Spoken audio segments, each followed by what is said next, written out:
रविवार को बशर अल असद का शासन खत्म होने के बाद देश के अलग अलग जेलों में बंद कैदियों के रिश्तेदार अपने परिवार के लापता सदस्यों की तलाश में जेलों के बाहर कतारों में खड़े दिखे। इन्हीं में से एक है सेदनिया जेल। इस जेल को कैदियों के लिए कथित क्रूर बर्ताव की वजह से इंसानों का बूचड़खाना कहा जाता है। ऐसा माना जाता था कि असद शासन सेदनिया जेल का इस्तेमाल विरोधी ताकतों को कुचलने और उन्हें अपने अधीन लाने के लिए एक हथियार के तौर पर किया करता था। रिपोर्टों से पता चलता है कि हजारों विपक्षी समर्थकों को जेल के अंदर भयावह हालात का सामना करना पड़ा।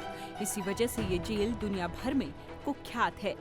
हाल ही में विद्रोही ताकतों ने असद शासन को उखाड़ फेंका। साथ ही उन्होंने जेलों को भी असद के कब्जे से आजाद करा लिया।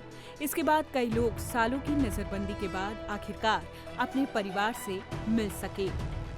अपने भाई को ढूंढने आई एक बहन का क्या कहना है, सुनिए।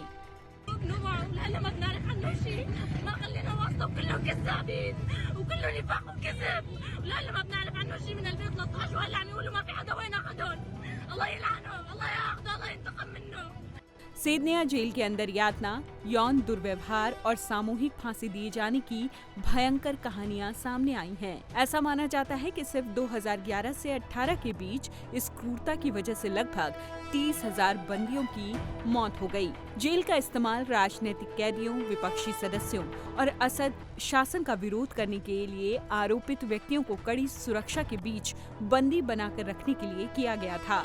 ये एक ऐसी जगह के तौर पर बदनाम हो गया जहां असद शासन उन लोगों को हिरासत में रखता था जिन्हें वो अपनी सत्ता के लिए खतरा मानता था। लापता कैदियों के रिश्तेदार उन्हें ढूंढते हुए असद की सत्ता उखड़ जाने के बाद इस जेल तक पहुंचे। बशर अल असद की सरकार के पतन के साथ ही सीरिया पर असद परिवार का 5 दशक से ज्यादा पुराना शासन खत्म हुआ। फ्री सीरियन आर्मी और हयात तहरीर अल शाम जैसे प्रमुख विद्रोही गुट असद की सत्ता को चुनौती देने में सबसे आगे थे।